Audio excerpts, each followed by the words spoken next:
How do you open your heart to someone and trust them so that you can create a loving and secure relationship together, especially if you're feeling numb and emotionless? We're going to talk about this whole process, and it's quite common with the women I work with. I'm truly Eleanor, and I help women create loving and secure relationships based on trust in 6 months or less.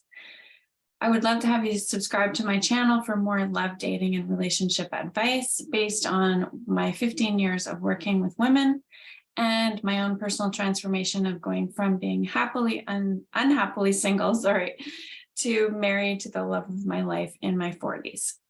All right, let's get started. So I want to talk about this numb, emotionless piece because in order to open up to someone and to trust them, or to be basically in the arena where you're going to be open to love, you need to visually, you can also imagine that you're going to need to open your heart. And when you open your heart, it can be like a Pandora's box, because when you open it, all the things are going to come out that you've been holding in or shoved down inside the heart. So the reason why you feel numb and emotionless is because you've shoved everything down into a space where you can't feel it anymore. And your conditioning or your upbringing or your experiences in your relationship have made it a coping mechanism. And so you really operate probably more from your head and deciding on things logically and what's the next step and what do you want to do in your to-do lists and everything, which I completely understand because I was exactly the same. I just wanted to, get it done. It's like, okay, what do I do next and next and next and next to get this relationship? And meanwhile, I had completely shut down my emotions and my heart was not accessible to me or to anyone else. So I hope you can see that the missing link here, or the thing to work towards, is opening the heart, even if all of the things are going to come out. So what I will say about this is one of the fears that women have, like myself, like type A and just wanting to be go, go, go and do. The fear is that once you open, the reason I call it the Pandora's box is because you feel like when you open it, it's just going to be completely overwhelming and you're never going to stop this emotional tidal wave that's going to come out, and it's going to completely drown you or knock you over. That is a limiting belief, and that's a fear, and it's actually not true. You can process and feel emotions within 2 minutes and have them process through you, even if it's decades long, emotions that you've been holding inside. Or maybe it's going to be, half an hour or an hour of crying. I'm not saying it's going to be easy. It is a simple process, and it doesn't completely drown you. I will also say that if you feel like you need support to emotionally process something, definitely, connect with a professional person who can help you to go through that, such as a therapist or a coach or a healer or somebody that you trust, to take you through that emotional processing. And that's a lot of what I do with the women I work with, is help them to process all of this built up emotion, because you pretty much turn into a talking head if you're not dealing with your heart and what's gone on. So basically, maybe the way you've been dealing with things is each relationship, each heartache, each heartbreak, every passing year or whatever's happening, you just put it in the box and close the box. And moving forward, you can function and you can do your work and you can go about your day and you're very high functioning, but you're not functioning from the heart. The heart is completely closed for business. So a lot of what I do actually is to connect you to your heart, and there's a saying there that says the longest journey is from the head to the heart. So some of the practical things you can do if you want a to-do list, a short one, is to start processing those emotions. So the way you can do that is through journaling. I love journaling, and anyone who's been watching my videos knows that I've been journaling since I was 13 years old. I probably filled 100 books by now. And it is the best way for me to actually release and process my experiences and my emotions.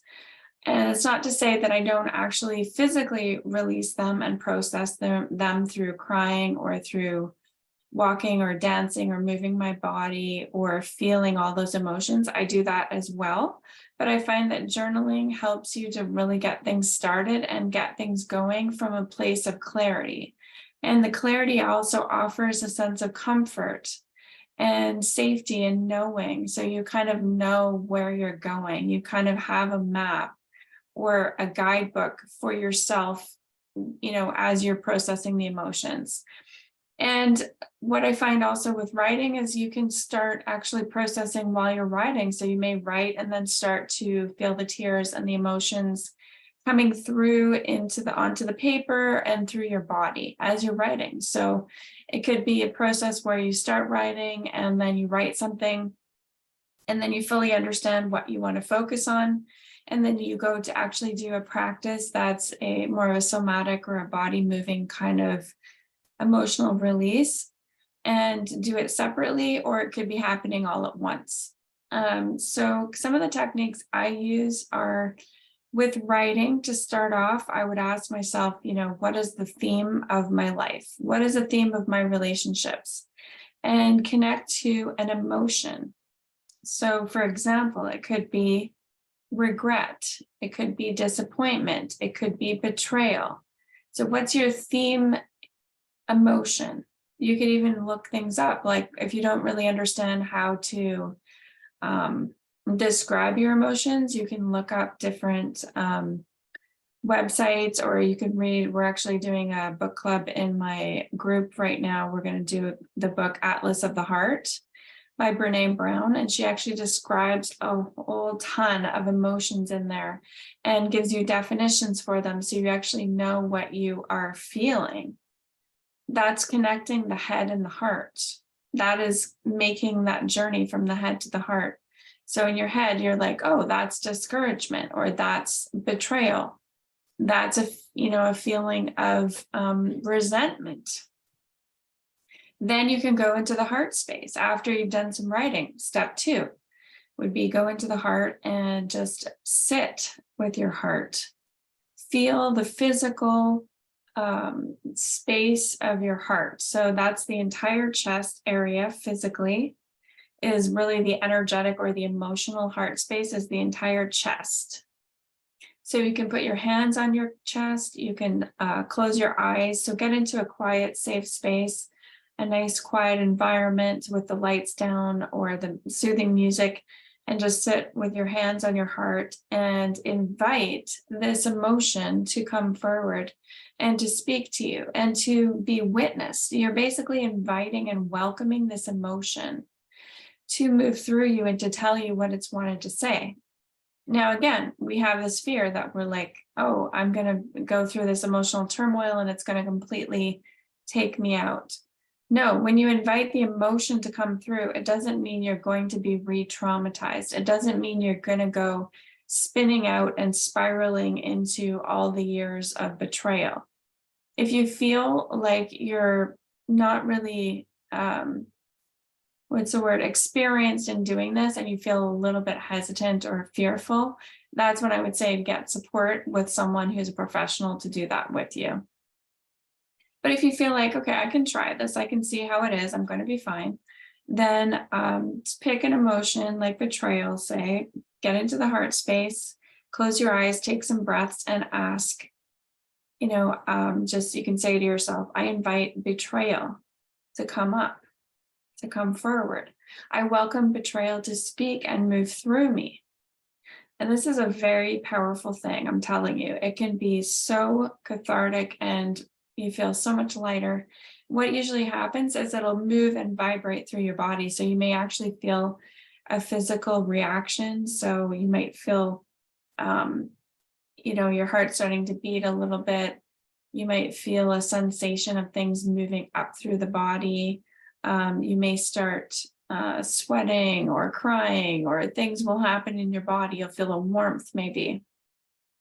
You might have some memories connected to that emotion. And then you just continue to have it shake or vibrate out of you until it's gone. So you're basically welcoming it to come forward. What it really wants to do is leave. It wants to leave your body. It wants to leave your experience. It wants to go. So allow it to do that. Allow it the space and witness this emotion that has been a part of you, or that has attached itself to you in terms of it's a representation of what you've been through. It's the wisdom. So as you're releasing the emotion, you're asking really for the wisdom of this experience, and you're letting go of the emotion, and you're keeping the gems of wisdom, I like to call them. So this is a very, very powerful way to release. And as you release, you can start to open.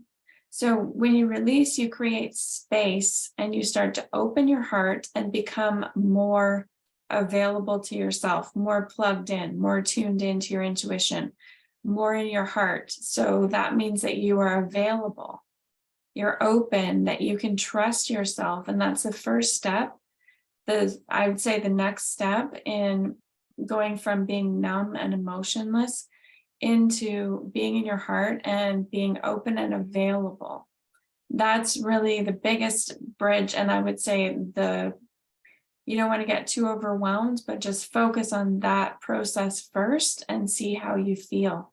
Because once you open your heart and you have more space in there, you're going to be guided, and you're going to kind of know or get nudges or messages or urges, or you feel like, wow, I think I should go to this event, or I think I should go on this dating app, or I think I do want to go for coffee with this guy. And you'll get these started whispers that become more and more pronounced the more space you create.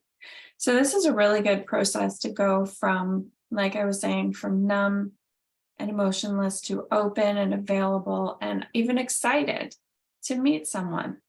That's really the step. And the process is going from the head to the heart and releasing those emotions so that you can stop being numb, and you can actually invite all those emotions.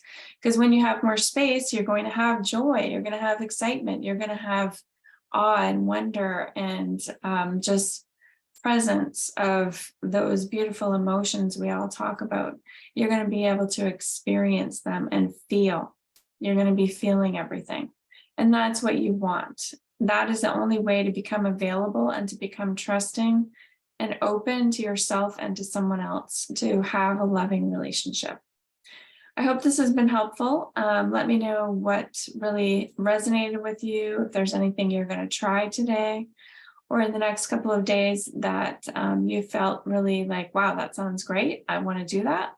I'd love to hear in the comments. And if you want to join my group, click the link below, and you'll get into my Facebook group, where you can actually have access to asking me a question, and I will do a video exactly like this one just for you. This is truly Eleanor, and I thank you so much for watching. I'll see you next time.